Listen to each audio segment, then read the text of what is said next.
Let's talk about sex, baby. Let's talk about you and me. Let's talk about all the good things and the bad things that may be. Let's talk about sex. Oh, Let's talk about sex. All through the night. I'll make love to you. I like we're just singing the Pitch Perfect mashup. Hey everyone. We're just in a silly goofy mood today.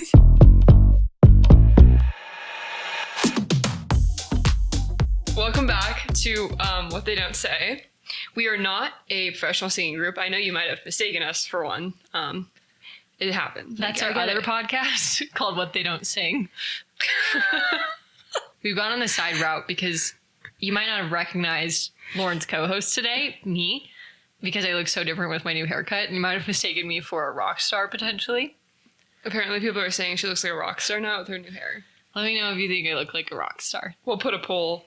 Does Shannon look like a rock star? Yes. Well, we're so happy you're here. Today, we are doing something special to us. Very special. Very special. We are going to be basically responding to people who have written into us. So part of this is going to be sharing some of their stories, hoping that maybe they resonate with some of you guys out there too, and just kind of analyzing them in a way that we can just like talk about them, flush them out, and hopefully make it so that the people who wrote in feel really heard, but also just so we can connect to everyone out there who has very different experiences than like what me and Shannon can personally talk about. When we started this podcast, it was really important that it wasn't just us kind of like putting our stories out there, but it was really, we wanted to be able to build a community of survivors of sexual assault and help people feel less alone. So now that we've been doing this for a few months now, it's been really special because we've had several listeners write in, share their stories, and say things like, you know, you're the first person that I've shared my story with, or you gave me the courage to talk about my story with a friend.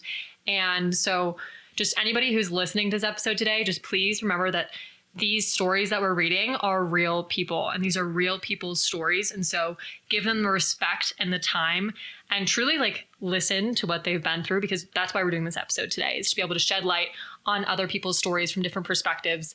So it's really important to us that you guys also respect the stories, respect the pouch. People who have written into us have told us specifically that they're okay with us sharing their story. Not everyone is okay with it, and that's totally fine. If, you know, after you listen to this episode, want to share your story, you can email us, you can DM us on Instagram. We can put access to the information in the bio of this episode. You can also find all the information on our Instagram at What They Don't Say Official. And you can just say, hey, like, I don't want this to be shared, or, you know, hey, like, I'm okay with this being shared, and we will absolutely respect your wishes on that. So with that, let's dive right in. We are going to be sharing 2 stories today, both very different, hoping that, you know, we can connect with maybe some audience members out there who have maybe gone through something similar. As Laura mentioned, we'll be sharing 2 stories from 2 different people, but we're also going to be talking about a question that someone had written into us. Let's get into it. Okay, so our first story is from someone named Katie. So Katie, thank you so much for having the courage to write in your story and just like get it all down on paper. I know that can be like really scary to do. Kudos to you. That's awesome. You're awesome. We love you. I'm going to be sharing just parts of the story. I'm not going to be sharing all of it. It's important to note that this assault was a medical professional assault. This is the type of story that we really don't hear as a, you know, a quote unquote typical sexual assault story, which makes it even more important to be talking about. During this time, Katie was 17 and 18. There's multiple instances that are going on here, but she was also a dancer. And in the dancing community, there's a lot of toxic culture, right? You have, you know, the body image issues and you're not eating enough and things like that. And so it can be really common to have certain medical issues. In this case, Katie was experiencing not having her period, which if you have ever been an extreme athlete, this happens a lot. Mm-hmm. I don't know if you've ever experienced that. Like when I was like playing really competitive soccer, like wasn't getting my period all that much, like things like that. And it just happens when like your body fat goes below a certain percentage, which it doesn't even have to be caused by like any eating disorder. It can literally just be because you're young, you're working out so much, you're losing so much body fat, and you're losing more calories than you're gaining. Yeah. So it's very, very common. With that, that's just like kind of a precursor. And I'm going to dive into words that were written by Katie. So she says, I found this podcast roughly 2 months ago. At that time, I was in a situation where I was forced into starting to open up to my therapist about my sexual assault. I found your podcast when I was looking for people talking about their own experiences. It wasn't until 2 months ago when I started talking to my therapist about what I went through when I realized that what I went through was assault. My story is not what most people think of when they think of the definition of sexual assault, which is why I really want to share my story. I felt and still feel alone. By sharing my story, I hope that someone else won't feel so alone in their experiences. When I was 17, my mother made an appointment with my pediatrician and forced me to go. I told my mother that I didn't want her in the room, but she wouldn't leave. When the doctor came into the room and started asking me questions, my mother didn't let me answer any of the questions, and she answered all of them for me, regardless of whether she knew what the correct answer was. Eventually, after she got through all the questions and the main physical part of the appointment, she asked my mother to step out and go to sit in the waiting room. After she watched my mother walk down the hall, she closed the door and asked if I could be pregnant. I wasn't sexually active, so the answer was no. She didn't say anything for a few seconds. At that point, she stood up and put on some gloves. She walked over to me and said, I need you to take your underwear off. I just looked at her terrified, and I told her that I didn't want to do that. She then threatened me with going to my mother from the waiting room so that I would listen. I once again said that I didn't want to take my underwear off. She threatened me again. At that point, I was so scared that I just did what she told me to do. At that time, I didn't know what she was doing because she wasn't explaining anything to me. Now I know that she was doing a pelvic exam without my consent. She said she couldn't feel anything wrong with me, which is where the next part of the story comes in. I was then sent for blood work to test my hormones. Nothing came back that was out of the ordinary. At that point, I had just turned 18, so I'm an adult, and I was sent for an ultrasound, which I also didn't really want, but I assumed that it would just be an abdominal ultrasound, which ended up not being the case. I got back to the room, and the ultrasound tech told me to undress from the waist down. I just stared at her, and I said, "What?" She repeated what she said, and I said that I didn't want to do that. I was once again threatened with getting my mother because I was an uncooperative patient. I gave in. I was then given a pelvic ultrasound, aka transvaginal ultrasound. I hadn't been explained anything. I felt completely violated and lost, but I assumed that it was all in my best interest. Like this thing that I didn't want to happen, and I still said no to, but it still happened. But I was being told that everyone around me said that this was 100% necessary. The results came back with nothing abnormal, so I was forced to do another ultrasound. The same thing happened the second time I went. I was forced to do a speculum exam, which I said no to, and was ignored once again. I wasn't explained anything, and all I felt was pain. I said that it hurt, and I was ignored. Fast forward, all this had left me completely traumatized. It wasn't until January 2023 that I started seeing a primary care physician. I had been in therapy for 10 months at that point. My therapist highly suggested I see someone to start medication for anxiety and depression. I wasn't able to function at the level in which I was suffering. I only agreed to go because my therapist recommended I go to her doctor. I gave her a chance, and it was hard, but I had now been seeing my doctor for over a year. It took a while for me to trust my doctor, but I eventually learned that a good medical professional listens to you. I found medications that work for me. I can function as a person in society. I've been working with a gynecologist for a couple months now, working towards being able to have a pap smear done. She listens to me and explains everything she's going to do before and while she was doing it. She always tells me beforehand that if I say no, she will stop what she's doing immediately. I've been triggered in the office before, but she has always been able to talk to me and figure out what is going on. In about a week, the plan is to go ahead with getting a pap smear done. It took until I was in therapy talking about what happened to me to realize that I was assaulted. I hope my story can help other people who may have been in similar situations. So, yeah, first off, Katie, thank you so much for sharing all this information. Mm-hmm. Like I said before, it is really courageous because, it can really fucking suck to talk about, to write about. Like, it really, really can. So, thank you so much. The first kind of thing here that is important to talk about is it took you going to therapy to really realize what had happened to you. And I think that's a super common thing for a lot of survivors of sexual assault. But I think in this case, it's even more interesting because you went through a type of sexual assault that is never talked about, mm-hmm. and is not something that is even taught in education, right? We get bystander training in colleges or whatever, and they talk about drinking at a party or things like that, but there are so many different forms of sexual assault that just go completely ignored. And so when you create that idea of what it is in your head, and then you get violated by a medical professional, you think, oh, well, maybe that was an assault. I don't know what it was. I feel violated, but like, I don't know what it was because that's not what I learned was sexual assault while I was in school or whatever. And not to mention that people such as doctors and therapists and any like licensed medical professional, those are the last people that you would expect to do something like this, because they at least have a basic understanding of the body, you know, if not a really big understanding of it. They have a basic understanding of like psychology. And yet that person who's supposed to protect you and supposed to give like medical opinions, you never think that they're going to be the one that would cause you harm. That is why we oftentimes see so much these huge rape cases, right? Where it's medical professionals who have been getting away with years and years and years of assaulting their athletes. Like Larry Nassar. Yeah, exactly. Because these people are so trusted in our society that you would never think that they would violate their patients ever, right? And so they're supposed to take care of you. Right, like that's the point. Yeah. Like you go to the doctor because something is wrong with you, right? You want their help, their care, their assistance.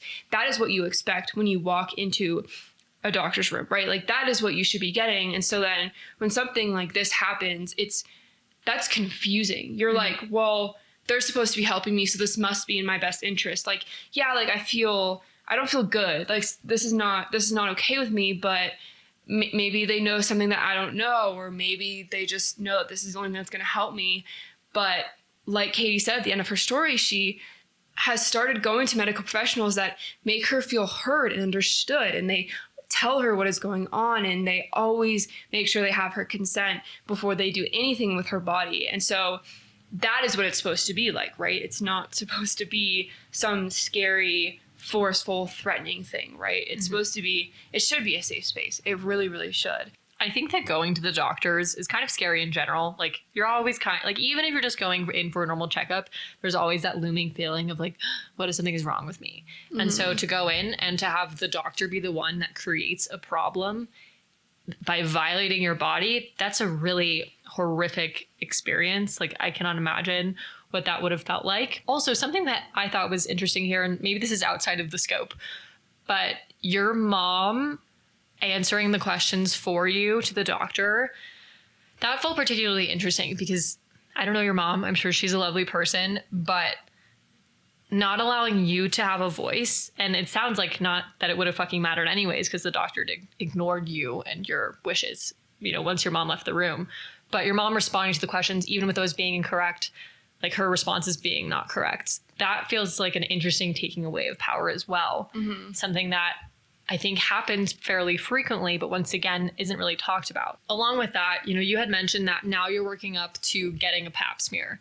And for those of you that don't know what a pap smear is because you haven't gotten one yet, maybe you're a man or maybe you just aren't really aware of this. So the pap smear is like, it's a cervical screening, and, you know, it's for your medical health. What am I saying? It's for your health. You know, you're not supposed to really, like, you don't usually get a pap smear until I think you're 21. And it can be a really traumatizing thing, either for someone who has experienced sexual violence, or if you've like had a rape kit and then you're going back in for a pap smear at one point. Because like for me, you know, when I had my rape kit done, they used a speculum. They swabbed my cervix. They did all of that. And so now you have this pap smear thing that's not only is it regularly uncomfortable, but it becomes increasingly more uncomfortable if you've been violated in that area or if you have ties to, you know, getting a rape kit done. And it can just be an incredibly traumatizing experience. So I'm really proud of you for having that pap smear on the calendar. I hope that it goes smoothly. I've had one done. It's really not my favorite experience, but I'm really proud of you, Katie. My heart, you know, like it sucks. Like these things are already so fucking uncomfortable. And then you have these horrible doctors who are making these things even worse. Right. Like they have like almost like a power trip. Yeah. Right? Like I'm the doctor. I can tell you what to do, but that's not how it should be. And so it's really, really important that when you do start, you know, going into these appointments that you do have medical professionals that you trust. And it sounds like you do, which is really, really vital. And like, for example, like I hate going in to get stuff like that because I don't trust doctors. Like I'm always like, oh, like, I don't know. Like I don't like it is so uncomfortable, and it's even like Shannon said, it's even more uncomfortable when you've been violated. Yeah, like it's baby steps, right? It's one step at a time. So if you are somebody who is going into like perhaps your gynecologist, or I don't know what the male version of that is, a male gynecologist, whatever they're called. I don't. I think that's just like The penis doctor. If you're going, even primary care physicians will like check you out. So literally, just any doctor, yeah, any doctor you're going into, if you start to say like, oh, I'm not comfortable with that, and they don't stop, or they say like, well, I have to do this anyways. For one, I think you can request to have like another person in the room, like especially if you have like a male doctor, you can request to have like another nurse in the room. Maybe that will make you feel better. But if they are still pushing that boundary, you can leave. Like you can leave. And that might feel hard. It might not be possible. You might have a trauma response where you freeze, but your doctor should respect your boundaries. Even if they're supposed to do a pap smear that day and you say, I don't feel comfortable, you can reschedule it. Like it doesn't have to be done on that day. And if they don't respect that, then it's time to get a new doctor, because they clearly don't understand basic human boundaries. Just get a new fucking doctor. Yeah, fuck them. Yeah, for real. Thank you so much, Katie. We love you and we're so proud of you. And thank you for letting us share your story on here. And we hope your pap smear goes well. The next story that we're going to read is from somebody named Jordan, who wrote into us. And Jordan, I think, has a very interesting perspective, which you're going to hear about in a minute, but specifically because she's going to talk about how some survivors and victims kind of recreate their experience after they've been assaulted to sort of shift the narrative. Mm-hmm. So Jordan writes in. She says, it was my second year in college, and I was looking forward to going to one of my favorite bars with my friends. I had recently broken up with my boyfriend of 4 years several months earlier and was new to drinking in college. What was pounded into my head religiously by both family and friends alike was that college was for getting drunk as much as possible, because this is the time that it's acceptable. In my second year, I took that to heart and took pride in my ability to drink so much. This night was like many others, except for it had an ending I would never have expected. I was at a club dancing with a guy who I thought was cute. Since I was newly single, I very much liked to flirt with anyone that I could. I learned this guy went to a different school, so I knew I wouldn't have to see him again after this night. I was drunk and he was drunk. I wanted to go back to the dorms, but my friends and roommates weren't done having their fun for the night yet. I asked him to walk me back to my dorm, thinking it would be worse to walk home alone than to have a near stranger who seemed great walk me back. When we were walking, he was touching me in ways I knew I didn't like or feel comfortable with, but was just focused on getting back home. When we got back to the dorm, he asked if he could come up to my room and keep me company until my friends returned. At this point, since I had been drinking, I'm not sure how he got up there. If I said yes or if I said no and he pleaded and I caved, either way, he was up there. Shortly after, we were sitting on my bed because there was nowhere else to sit in dorm rooms, and he forcefully pushed me down and started kissing me. At first, I didn't know what to do, but when he started peeling my clothes off and he entered me without warning, I knew this was not what I wanted. All I knew at that moment was that I wanted him to leave. I started telling him no and stop, but he just kept going. Eventually, he choked me. I felt threatened and I started pushing him off of me, trying to get his hands off my throat and yelling at him to stop. It felt like this went on for minutes when it was really just seconds. Time is a fickle thing that I wish slowed down for the best parts of life and not the worst ones. The next thing he said was, I thought you wanted this. Why would you invite me up here if you didn't want it? You're a bitch. You're leading me on. You can't lead a guy on. Invite him to your dorm and not fuck. I was speechless. Somehow, though, I found the words to say, you have to leave. While he was leaving, he kept yelling about how I was a bitch and how no man would ever like me if this is what I do. When the door slammed, I ran to lock it. I turned into a ball on my floor and sobbed. I didn't want to be alone, so I called my roommate, and she knew something was terribly wrong, as I was sobbing and could barely get the words out, but I knew what had happened was assault, even rape. As I got to telling the story to my roommate, the person I thought would be the one to support me in it all, the first person I called, said to me, well, why did you bring him up here? I was stunned. Even if I did want him there, I never would have wanted what had happened to occur. I then felt like maybe it was my fault. The next day, I went to lunch with another one of my friends. She bought us queso and was incredibly kind when hearing my story. Eventually, she asked me the question I knew would come. Do you want to go to the police? I didn't. I never wanted to see him again, and I wanted this thing to be done with. I never want to seem incapable or a victim, and that's how he made me feel. And hell, if he was going to do it for months longer if I had to go to the police. I also was working at the prosecutor's office in town. I knew my boss would have sent him to jail in a heartbeat if the case went that far, but that genuinely was not what I wanted. Instead, I talked about it to those two friends and didn't talk about it for almost 3 years. What people never told me is that whatever you suppress will come out sooner or later, and it's not going to be pretty. For years, I was totally fine. I went out and drank, went back to the bar, continued flirting, and started dating a new guy. I did tell him about my assault, but it was in a drunken conversation, something that would continue to happen for years to come. The first major time I had a panic attack was 2 years ago. I live in Chicago, and my friend and I went out. With her, I knew we were going to get drunk, as that's what we did. As the night progressed, I was nearly blacked out, and she went home, leaving me in a bar with a man. I felt like I wouldn't have gotten home safely by myself, so I went back to this guy's hotel. Immediately had a breakdown when we got there. I sobbed and couldn't breathe. This poor guy had no idea what was going on, but I just had a feeling to call my aunt. I don't remember much of the conversation, just that I had told her everything in great detail while sobbing. She was so scared that she almost drove to Chicago to make sure I wouldn't hurt myself. She got on the phone with the guy I came back with, and he miraculously got me back to my apartment in one piece. I woke up the next morning feeling worthless, shameful, and guilty. I wanted to throw my phone in Lake Michigan and move to another country. I knew that the catalyst was being left alone with a guy, drunk, and needing to get home, as that was the start of the night of my assault. I got a therapist as I didn't know what else to do and immediately regretted it. She asked me if she thought I drank too much, and she focused on my drinking instead of the traumatic event I was coming to her for. I adamantly told her no, but what I didn't tell her was weeks before this event, I did buy a book on being sober curious because I knew I didn't like the way I drank and thought a break was in order. That break came to a screeching halt that day when she asked me about my drinking, as I felt like I wasn't being heard. But deep down, I knew it was something I would have to deal with. From then on, and for a year and a half more, I would end up sobbing about my assault to my sister when we were supposed to be having a fun girls' trip in Florida. Another panic attack after I left my keys in a guy's apartment, after being left again by the same friend that left me in the bar before. ... We are no longer friends. And he came to my apartment to give them to me, came up the stairs and forced himself on me. Thankfully, I got him out quickly, but the second the door was closed, I had a panic attack. I would go home with men after drinking to somehow prove that I could control the whole thing. I learned that a lot of survivors try to recreate the events of their assault, whether they realize it or not, because they want to have control of the narrative, rationalize what happened, and rewrite their story.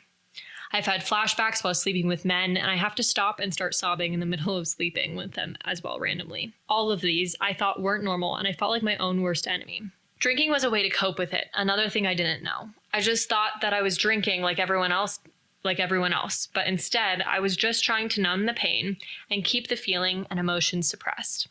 As I'm writing this, I have recently committed to being sober, knowing that I cannot heal without cutting drinking out of my life. Every bad event or embarrassing and shameful memory has stemmed from drinking. A lot of survivors have some kind of coping mechanism. It may not be as detrimental as drinking, but it can still be hurtful in the long run. Only a handful of people know my story, but if I am to take this next step in healing, I know I need to talk about not just my experience that night in college, but also the aftermath. The years of suppressing and numbing, of being in a cycle that was ruining any kind of romantic relationship, and taking on a drinking issue that exacerbated it all. I hope that this isn't the last time I tell my story, even if it is to people I don't know. Sometimes it's easier to tell complete strangers your story than it is to close friends and family. Wow. I know. Just so many things. There's so many things to talk about here. And Jordan, go write a book.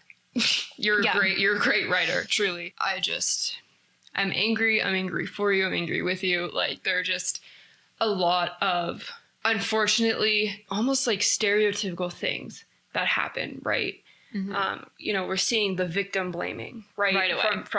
From the guy calling you a bitch, saying that you're the problem when he was the one that just fucking raped you. Like, no, girls aren't going to want to be with a guy like him. What are you talking about? Like, there was that. And then just like your friend putting the blame on you because you brought him up into a room. Bringing a guy into your room does not give him consent to fuck you. Absolutely not. Lauren's getting fired up. And then you have like that sort of stereotypical thing of, because her friend, shamed her for bringing a guy up to her room, or him following her up there, coercing her or whatever, then she was quiet about it for 3 years, you know, and then because it got so suppressed, it came out. Like I always say that, you know, your emotional bank account is like a cup. So if you have this 12-ounce cup, you can only hold 12 ounces of whatever liquid in this cup. And if you are never emptying it out, it will eventually overflow. And the cup is supposed to represent your emotional bank account. And the liquid being poured in is things that take an emotional toll on you, such as being assaulted. Mm-hmm. And so by pushing it down, it came out in the form of panic attacks and her continuing to drink a lot and sort of put herself in this same situation. Yeah. And panic attack. Oh, we already said panic attacks. Sorry. Panic attacks. Panic attacks. Panic attacks. Panic attacks. Nightmare. Oh my gosh, literally. You know what? When we like talk about like stereotypes, right? We're just talking about these things that happen so fucking much, but they shouldn't, right? Like you should never be blaming victims. I'm so Bless sorry. you. Thank you. You should never be blaming victims. There should never be any type, like it's just like that victim blaming, victim shaming. That's like so fucked up. But like it is also just so common for victims and survivors, whatever you want to say, to keep quiet, right? And like to just not talk about it ever. And like I did the same thing. Like it's just, it feels like there's going to be so much backlash on you if you speak up, and that's fucked, right? And that's not how it should be. That's not how it should ever be. But like the fact that you are here now and you are like owning your story and you are sharing it and you have the courage to do that shows so much healing and also so much power, right? Like the second you start to own your story, that is when you're starting to take your power back. And that is a very healthy thing to do. It's a very great way to like continue your healing process, right? And you know, when we talk about like that power, right, I think it is really common for survivors to put themselves into a lot of sexual situations after they've been assaulted because you want to get your power back, right? And like that might sound, for people who don't understand this stuff or don't talk about it, that might sound so like ironic. Like, oh, well, like if you've been assaulted, why would you want to have sex with a bunch of guys while you're drunk? And like that can even feel like this piece of judgment, right? But they don't understand. Like they don't understand what it's like to be assaulted, and they don't understand the feeling afterwards and the thing that you live with inside of you for so long. And so I'm really happy that you were able to take that time to understand that your reactions in the ways that you were coping were normal, right? And a lot of times we can be like, oh, well, like I must be so fucked up. There must be something so wrong with me because I'm doing all of these things. But it's like, no, like those reactions are normal. It was normal that you were putting yourself into similar situations because you wanted to almost rewrite your narrative, right? And it's really important that you have become so self-aware and you understand that, and you're trying to now move into a place of more positive coping mechanisms and healing. This whole thing of like recreating the scenario where you were sexually assaulted after you were assaulted is incredibly, incredibly common. There's a lot of studies that talk about how like people who've been sexually assaulted tend to partake and lean into sort of those like risque behaviors, and they call it like promiscuous behaviors. But fuck that word. Yeah. We're not calling it promiscuous. That's what the researchers said. But the reason is because you're kind of like attempting to put yourself back in that driver's seat, attempting to regain that control. And especially if you're somebody who like lived life on the straight and narrow and you got assaulted, it's one of those things of like, well, I was doing everything right and that didn't keep me safe. So I'm going to go the whole other way and try to gain control by not being on the straight and narrow. Something that I was thinking about, this has like, I don't know, this is purely just like an interesting thing interesting correlation. But a lot of times when people go and do EMDR therapy, every therapist kind of goes at it from a slightly different way. There's a ton of different approaches. But when you do EMDR therapy, a lot of times you will go through the event, the traumatic event that you experienced, and you will create a different outcome. So like if you were in a car accident, maybe you would replay that car accident like frame by frame as if it were a movie. But then during EMDR therapy, you would maybe speed up so that car doesn't hit you. Or maybe you would slam on the brakes so that car doesn't hit you. And you're creating a different outcome. But the difference here is that EMDR therapy is with a licensed therapist. You're doing like eye rapid movement or, vibrating hand paddles to rewire those paths in your brain. But what you were doing, Jordan, is you were doing that in your normal life, just trying to create a different outcome. But that's not a safe environment because it's not controlled, right? Mm-hmm. The next thing is I often think that this can happen with the recreation of your experience or just like wanting to have sex with other people after being assaulted is you don't want them to win. Like it feels like if sex is ruined after you've been assaulted and violated, it feels like, fuck, like that person wins. Like they violated my body without my permission. And now they're also impacting my sex life now. Mm-hmm. Like sex is supposed to be a really great, fun, special, intimate, like it's supposed to be a good time. Like at the end of the day, like sex is supposed to be enjoyable. And now this person is ruining it past the window of you being assaulted. And so it can feel good to put someone else's penis in you and know that it's not a rapist, right? Mm-hmm. And that can be another reason why you're looking for a lot of sexual partners afterwards, because you want someone else inside of you that wasn't a fucking rapist. And in terms of the whole like breaking down during sex and crying during sex, like I think a lot of survivors experience that. I think we talked about that in our first episode. Mm-hmm. I'm sure we'll talk about it again because it is something that, you and I experience even however many years afterwards. I literally had one last week. Yeah. Yeah. Like that is something that is unfortunate, but it does happen. It's really normal. And so just like understand that if you do break down in the middle of sex, like you're not crazy. The first time it happened to me, I thought I was crazy. I was like, oh my God, like I am a hormonal mess. It's like, no. Like I'm experiencing something that has to do with the trauma that I went through. So if you do end up crying during sex, I just want to like have a little bit of reminder. There's a lot of reasons why you'll cry during sex after being assaulted, like a bajillion of them. But one of the things that I want you to think about is that, this person violated you, right? And a lot of times it can feel that this body part has been tainted and damaged and that it's like worth less because someone violated it. And I need you to remember that what they did to you does not diminish the value of you, and especially those body parts that they chose to take advantage of. They do not diminish the value of you. That part of your body is still beautiful. It is still worthy of goodness. Like you are still beautiful and incredible and wonderful. And the value of all of that is not diminished at all by what someone took from you. So just as a little reminder. I love that. Next little thing that I want to touch on related to Jordan's story is the drinking. So major props to you, Jordan, for going sober. We're so proud of you. Once again, you should know that it is very, very common for victims after being assaulted to lean into any form of like drug or alcohol addiction. It happens all the time. RAINN.org talks about how victims who have been sexually assaulted are way more likely to use drugs than the general public. We're 6 times more likely to use cocaine, 3.4 times more likely to use marijuana, and 10 times more likely to use other major drugs. So I think it makes plenty of sense. Like, of course you want to escape after you've been assaulted. Of course you want to push it down. Drinking, makes all those certain hormones in your brain feel good. And so it makes sense that it's just like, if you're in life and life is feeling awful, of course you want to try to take that pain away. Yeah. We're just proud of you. We're just excited for you. And the last thing I'd say to like everyone out there, if you go to bars with a friend and they leave you, they are not a good friend.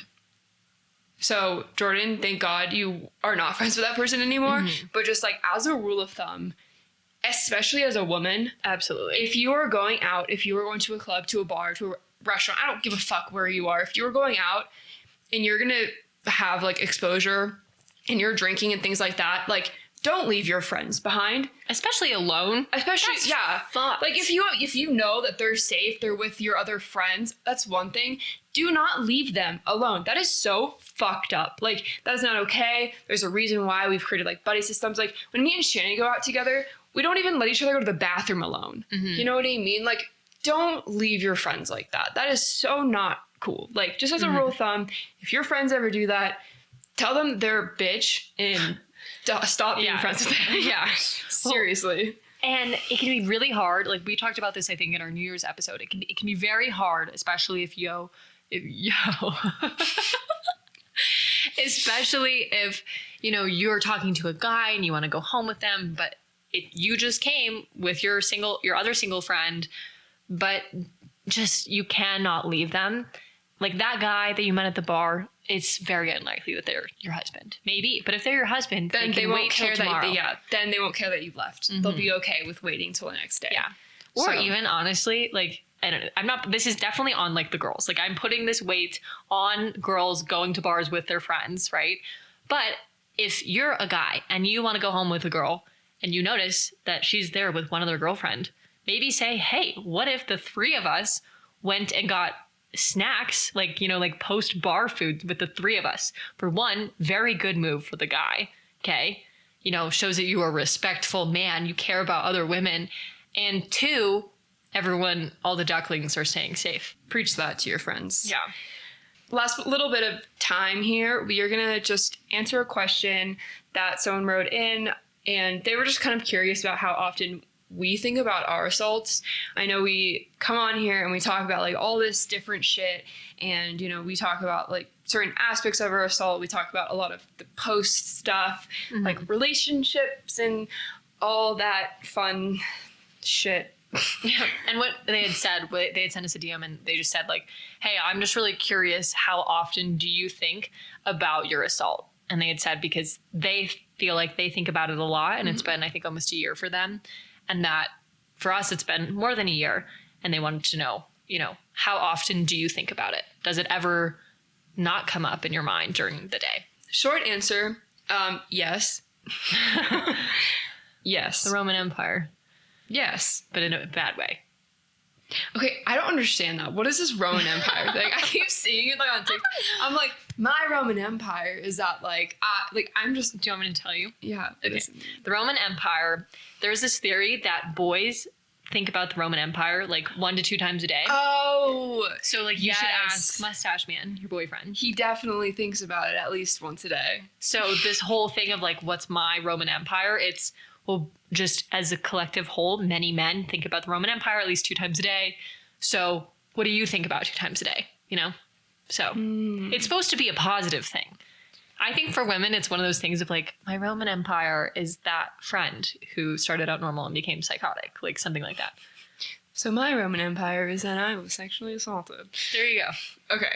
Well, I guess that's kind of accurate. I definitely think about it every day. I think that my actual assault was 5.5 years ago. So it was a while ago. And so I think that through that like first year, I didn't think about it for like 4 months because I was like in so much denial. I was like, no, like whatever, it's not a big deal, whatever. And then I went to therapy and my therapist was like, well, you were raped. And then I was like, oh shit. And then I thought about it a lot, but I was still trying to ignore it because I wanted to be like, well, I can move past this because I'm so strong. Okay, whatever. And then that second year when Shannon was assaulted, definitely thought about it like a million times a day. Easily.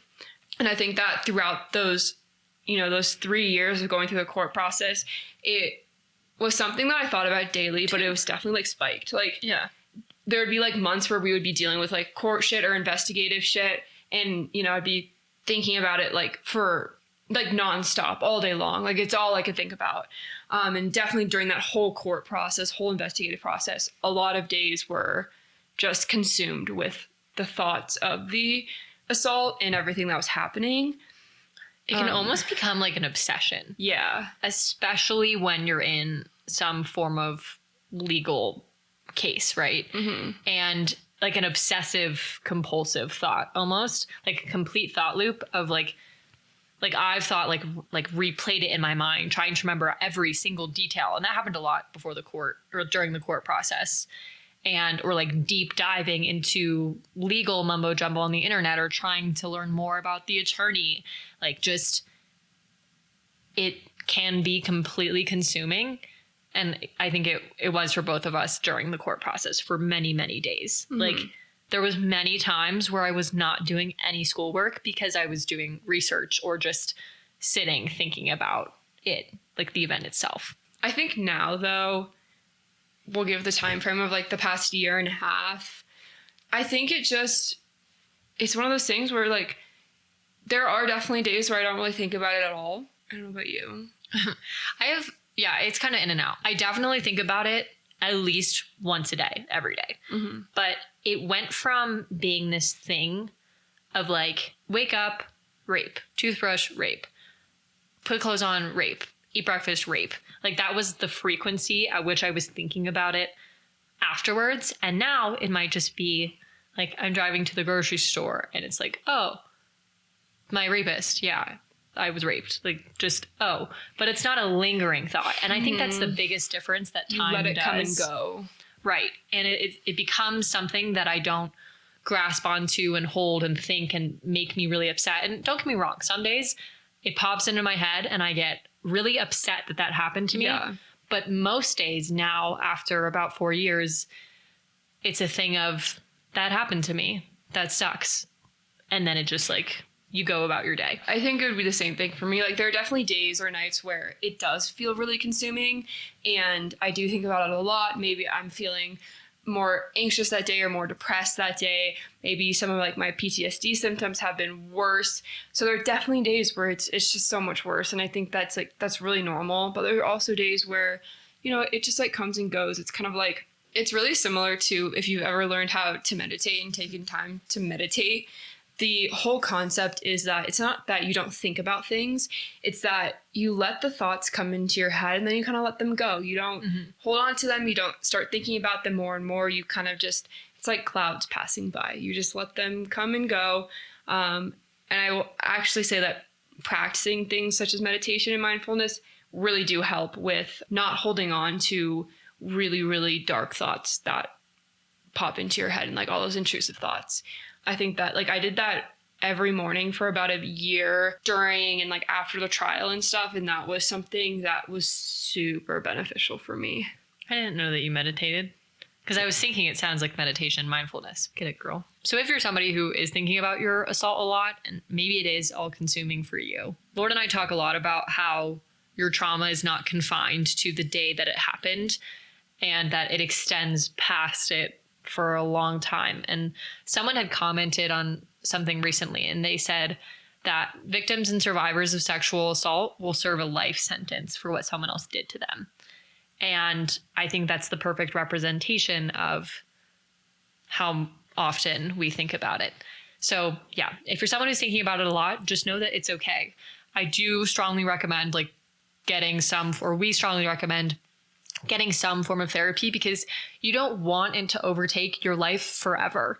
It will always be a part of you. It will always exist and you will think about it probably forever. It's not going to go away, but there is a way to live where it's not all consuming. And you deserve that. You deserve to have a life and times in the day where you're not thinking about it and maybe even full days where it's not there or at least where it doesn't impact you as much as it did after it first happened. Right. Maybe right now you're going through the thick of it and you are like, I am never going to fucking feel better. This is all I'm going to think about for the rest of my life.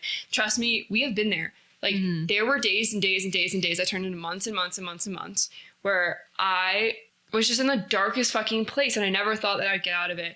But you have to put in the time to heal. You have to want to get help. And those are really key, right? And once you start putting in that work, which is tiring, it sucks. It does. But you will start to see it pay off. And eventually you will go a day where you're like, holy shit, I didn't really think about the assault today. Big win. And then buy yourself a cupcake because you deserve it. Yes. For all of that healing you've been doing. Precisely. Thank you for everyone who has written into us and for all of you for letting us share your stories today. It is so, so special and sacred. And I just keep thinking of the word special. That's really all I can think of. It's so special that we get the privilege of sharing your story and getting to be your voice in a way.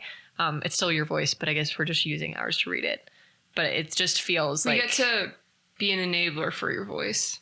An enabler. Yes. If you want to share your story or if you have thoughts or questions or any episode ideas, feel free to send us an email, whattheydon'tsay@gmail.com, or send us a DM. What They Don't Say Official is our handle on Instagram as well as TikTok.